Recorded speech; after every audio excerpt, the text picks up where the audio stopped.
ഇങ്ങനെയുള്ള കാര്യങ്ങളൊക്കെ കോടതിക്കാണ് അദ്ദേഹത്തിന് ഭാഗത്തുള്ള എല്ലാ സപ്പോർട്ടും നമുക്ക് തന്നിട്ടുണ്ട്. തെറ്റും കുറ്റങ്ങളും ഇല്ല എന്നുള്ള അദ്ദേഹത്തിന് ബോധ്യപ്പെട്ടു. അത് കോടതി കണ്ടെത്തും. തീർച്ചയായിട്ടും അതിനകത്ത് ആശങ്കപ്പെടേണ്ട എന്നാണ് അദ്ദേഹം നമ്മളെ അറിയിച്ചത്. നമ്മളെന്തെങ്കിലും ആവശ്യം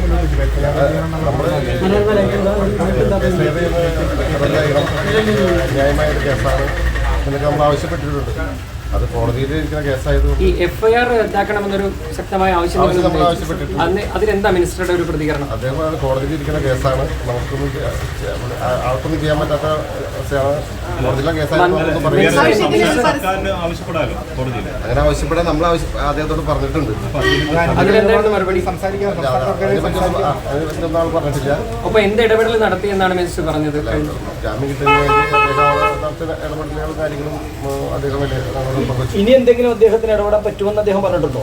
ഇത് കോടതിയിൽ ഇരിക്കുന്ന കേസായതുകൊണ്ട് അദ്ദേഹത്തിനൊന്നും പറയാൻ സാധിക്കില്ല. എന്നാലും നമ്മളോട് അനുഭവപൂർവ്വമായ എല്ലാ പ്രവർത്തനം പുള്ളിയാണ് നടത്തിയത്. പരസ്യമായൊരു പിന്തുണ അദ്ദേഹം പറഞ്ഞിട്ടില്ല. അല്ല, പരസ്യമായിട്ട് തന്നെ പറഞ്ഞു. അദ്ദേഹം പൂർണ്ണ പിന്തുണ നമുക്ക് സിസ്റ്ററിന്റെ ഇനിയുള്ള തുടർ നടപടി കേസുകൾക്കായാലും അദ്ദേഹത്തിന് ചെയ്യാൻ സാധിക്കുന്നത് അദ്ദേഹം ചെയ്യാമെന്ന് പറഞ്ഞു.